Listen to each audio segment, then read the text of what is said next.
No dia 8 de julho de 2018, uma adolescente de apenas 12 anos, chamada Vitória Gabriele, saía de casa para patinar em um ginásio próximo à sua casa. E, infelizmente, nunca mais voltaria. Ela foi sequestrada por engano por 3 adultos. Fique comigo que eu vou te contar toda essa história e o seu motivo. Antes de começarmos a contar essa triste história, convido você que gosta de histórias de terror, investigações e crimes reais a nos seguir e se inscrever no canal, porque toda semana está saindo vídeo desses gêneros aqui no canal. E como somos um canal extremamente novo, necessitamos muito do apoio de vocês para continuarmos esse trabalho. Mas sem muita enrolação, vamos para a história. Gabriele, como eu disse anteriormente, tinha 12 anos. Ela era filha de uma professora chamada Rosana e de um segurança chamado Luiz Alberto. Tanto o pai quanto a mãe de Vitória tinham filhos de outros relacionamentos. E a Vitória era a mais nova de todos esses filhos. Os pais de Vitória eram separados, mas moravam a mais ou menos 1 quilômetro de distância um do outro. Sempre houve um bom relacionamento entre eles. Sendo assim, Vitória tinha uma espécie de 2 casas, mas tecnicamente ela morava com a mãe. Os 2 filhos de Rosana, mãe de Vitória, já não moravam mais com ela, porque a filha já era casada e o filho estava na Argentina fazendo faculdade de medicina. Então, as 2 moravam sozinhas. Essas famílias moravam na cidade de Araçariguama, em São Paulo, tanto o pai quanto a mãe de Vitória. Vitória era uma adolescente extremamente amorosa com os pais e irmãos, e tanto Vitória quanto a mãe eram cristãs. Vitória participava do grupo de dança na igreja e teatro, o que fez que ela desenvolvesse um amor muito grande por arte. Então seu sonho era ser atriz ou modelo.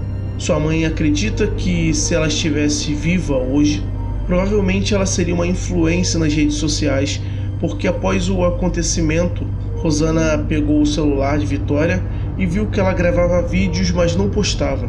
E segundo Rosana, ela tinha uma boa desenvoltura em seus vídeos. Além de tudo, tinha muito carisma. Mas ao mesmo tempo que temos a história desta adolescente feliz e com toda a vida pela frente, temos também a história de um presidiário que não teve seu nome revelado e que antes de ser preso acabou fazendo uma dívida com um traficante chamado Nicolas. Uma dívida de R$7.000 por causa de drogas. Então, por não poder pagar, pois estava preso, começou a sofrer ameaças não diretamente sobre a sua vida, mas sobre a vida de seus familiares que não tinham nada a ver com isso. Esse presidiário tinha uma irmã de 13 anos que o traficante Nicolas queria sequestrar para fazer com que o presidiário ou a família do presidiário desse um jeito de pagar aquela dívida. Então, Nicolas contratou o casal Bruno Marcel de Oliveira e Maiara Borges de Abrantes, e esse casal chamou um ajudante de pedreiro por nome Júlio César para ajudá-los nesse sequestro. Mas antes de falarmos de como foi o sequestro, vamos falar como foi aquele dia para a Vitória. Sua mãe disse que ela acordou às 6 da manhã, tomou banho e se arrumou para ir para o colégio. E foi ao encontro do tio, que era seu vizinho, para que ele o levasse ao colégio junto com sua prima, como era feito todos os dias de aula. Rosana tinha combinado com sua filha Vitória que quando chegasse em casa era para ela dar uma arrumada na casa, e quando Rosana chegasse, iria terminar o que tivesse sobrado para fazer, porque elas receberiam visita no dia seguinte. Então Vitória chegou em casa do colégio, fez o que tinha combinado com a mãe, limpou a casa, deixou tudo organizado, porém ela tinha marcado com sua amiga e uma prima que elas iriam ao ginásio perto de casa para andar de patins, porque Vitória estava super empolgada para aprender melhor a andar em seus patins novos. Mas no fim, nenhuma das duas pôde ir com ela. Não ficou muito claro o motivo da prima não poder ter ido, mas a amiga de Vitória não foi, porque seu pai tinha acabado de sair e deixou seu irmão mais novo com ela. Então Vitória decidiu ir sozinha. Só que Vitória nunca chegou ao ginásio, porque no caminho ela foi abordada por esse trio que a sequestrou. Aqui não mostra ela sendo raptada, mas mostra as últimas imagens de Vitória com vida.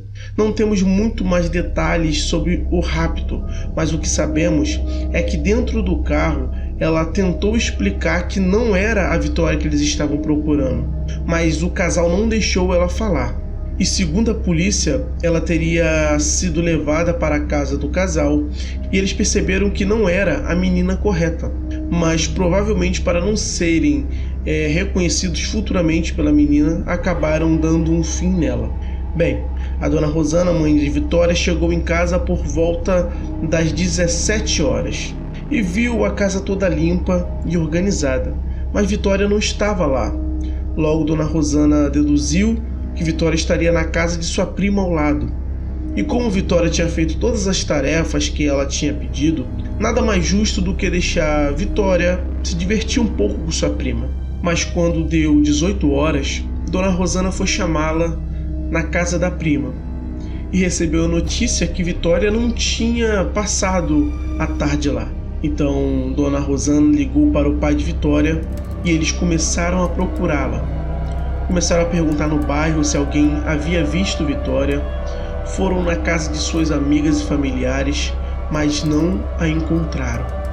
Após esgotarem todas as opções de procura naquele dia, foram até a polícia para abrir um boletim de ocorrência, para que houvesse a ajuda da polícia na procura de Vitória.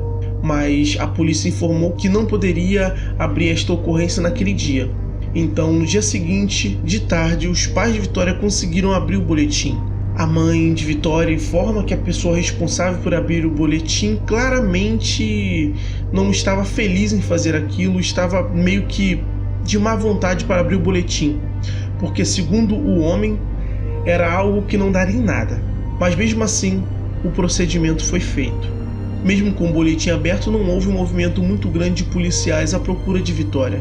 Quem mais estava à procura da menina eram os pais, amigos e vizinhos da família.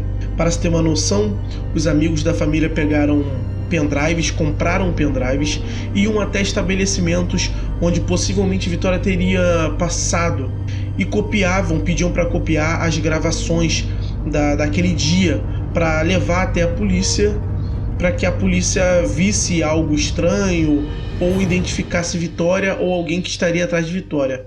Tudo isso porque não havia uma movimentação da polícia e eles não queriam ficar parados esperando até a polícia procurar.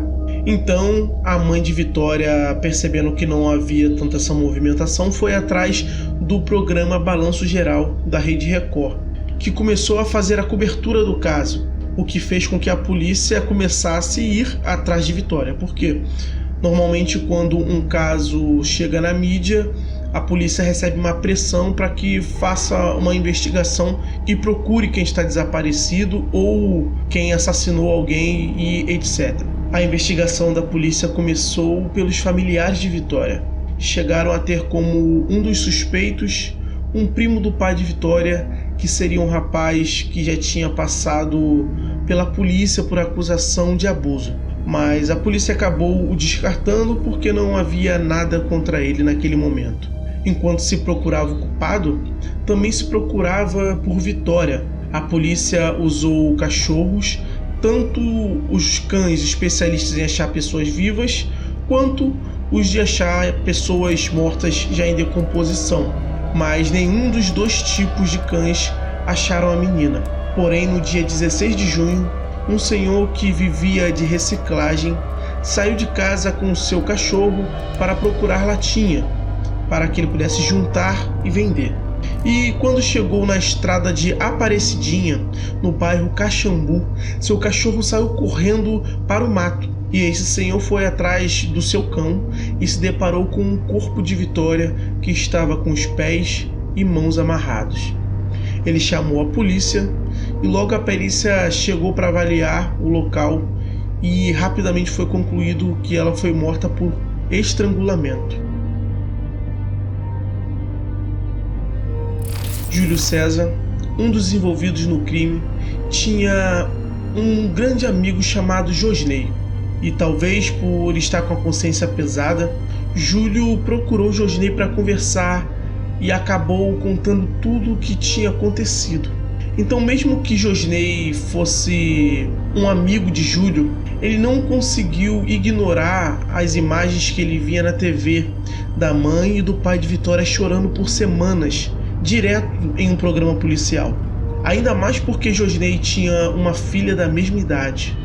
Então, o amigo de Júlio procurou a polícia e os suspeitos foram presos. As condenações foram as seguintes.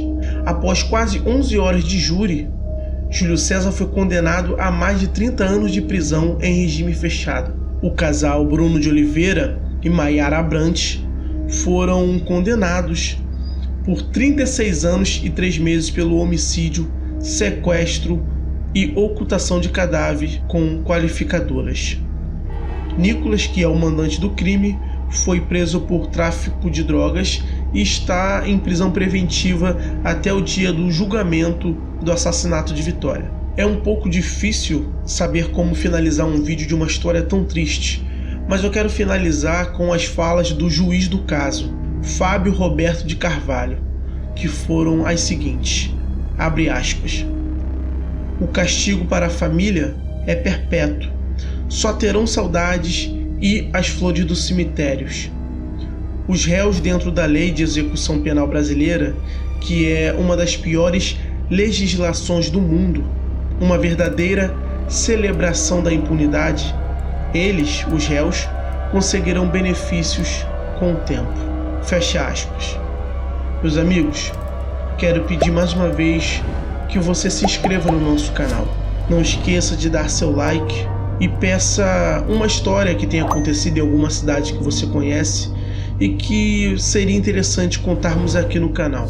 Enfim, fique com Deus e bons sonhos.